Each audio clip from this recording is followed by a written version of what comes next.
Hi Internet. So it's been about, a week? Maybe slightly more depending on when I post this.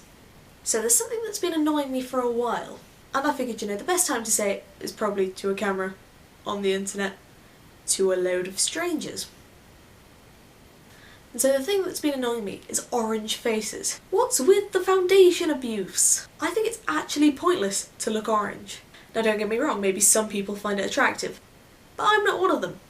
And my friends aren't those sort of people either. So I couldn't help but notice that their faces don't seem to match up with the colour of their neck. I don't know if you guys have noticed this either, but there seems to be some form of mask that they formed of orange on their face, and then they'll just have their normal colour on their neck. Really, that's just sort of pointless. You're going, look, I'm wearing a mask, but it's not a real mask, it's made of foundation! How brilliant!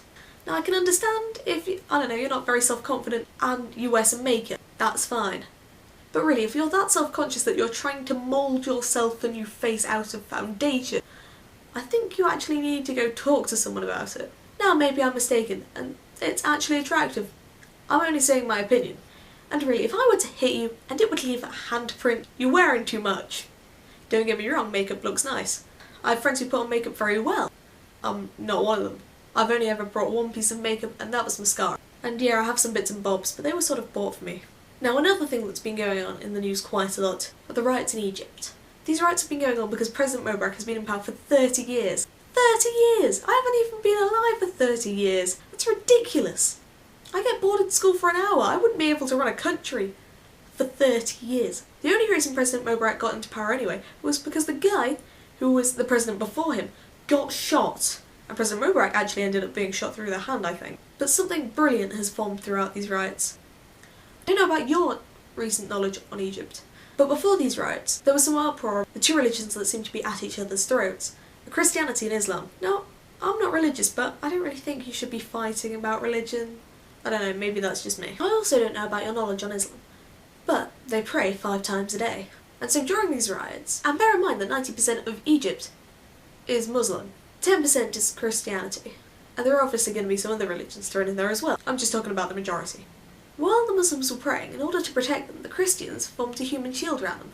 And I think that's great considering, a couple of months ago, they were trying to kill each other. Not all of them, of course, I'm just talking about, a few angry people, which formed into a mob, which formed into a crowd. What's bigger, a crowd or a mob? But I just think this is brilliant. Though I hate it that understanding has to be formed from chaos. Now President Mubarak says he's going to leave in September, but really I think this is going to cause more damage than it is going to do good. Though admittedly people think if he leaves at the moment, then some other crazy dictator will just come to power, which unfortunately might be true. Or he could leave now, and a brilliant democracy might flourish.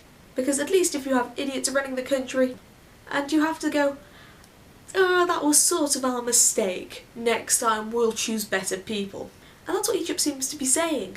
So my heart goes out to Egypt, and I hope President Mubarak comes to his senses soon. So, I've been Alicia Britton, you've been the Internet.